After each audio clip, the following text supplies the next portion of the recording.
recently made a short film saying goodbye to my first car and welcoming my new car. And I made it with just a few pieces of gear and some creativity. So today I'll show you a couple different ways you could film cinematic car scenes on your own, and I'll give you some tips. Alright, so first off, for my camera and lenses, I'm using my Sony FX3. This is an amazing full frame camera that is also very compact. And for my lenses, I have the Sigma 24-70. This is the lens I use majority of the time.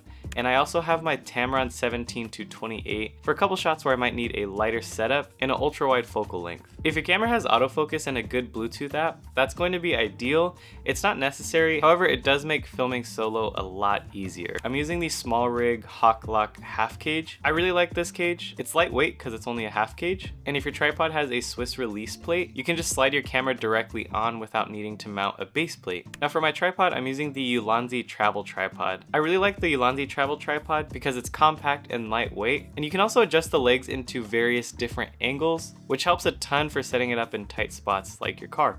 Next, I have a SmallRig 4-inch suction mount with the ball head magic arm. This can hold up to 3 kilograms or 6.61 pounds, which my camera setup weighs less than that, but I'd recommend weighing your camera setup, and if it is pushing close to that max weight of 3 kilograms, I definitely recommend picking up the 6-inch suction cup, and just make sure the magic arm you purchase also has a heavier load capacity as well. And I use a Freewell 2 to 5 stop variable ND filter. This allows me to keep my shutter speed double my frame rate and still get cinematic motion blur. And there are a couple shots where I'll use a Freewell VND/CPL, which I'll talk more about later. And lastly, a SmallRig super clamp and magic arm to help keep your camera secure while you're filming.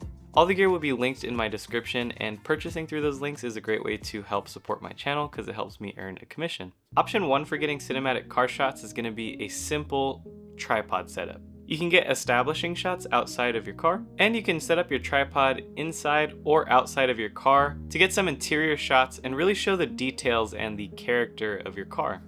I recommend getting creative and adjusting the legs of your tripod to fit into your passenger seat. And for any shots where your car is actually going to be in motion, you can get the SmallRig suction cup, attach it to the windshield, then get the SmallRig magic arm, attach one end to the suction cup and the other end to a mounting point on the camera, and this will help keep your camera secure while you're in motion.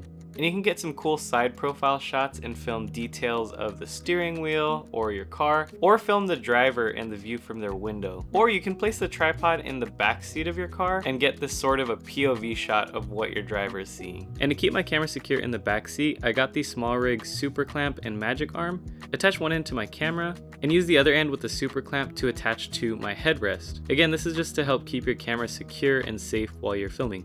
And one of my favorite shots I got was this mirror shot, where you zoom up your lens to about 35 to 50 millimeters, and you can get this cool view where you see the road ahead while also seeing the eyes of the driver in the rear view mirror. So you can do a lot with just a tripod in your camera if that's all you have access to. Quick note, I do recommend turning off all image stabilization if you want your shots to have that locked off look and not look like they're moving. Next option is the suction car mount. I'm using the SmallRig 4-inch suction kit with the magic arm, and you can mount this inside on your windshield to get an alternate angle of that side view shot, or you can also mount it outside of your car. Just make sure it is a clean and flat surface that you're mounting it to. That way you don't scratch or damage your car, and honestly you can film some pretty cool exterior shots with this. Quick note, I do recommend turning off all image stabilization if you want your shots to have that locked off look and not look like they're moving. However, I would not recommend just doing one suction cup. I would definitely recommend doing 3 points of contact, meaning you would have 3 suction cups mounted to your car, 3 magic arms connected to your camera. That way it's going to be much more sturdy and safe.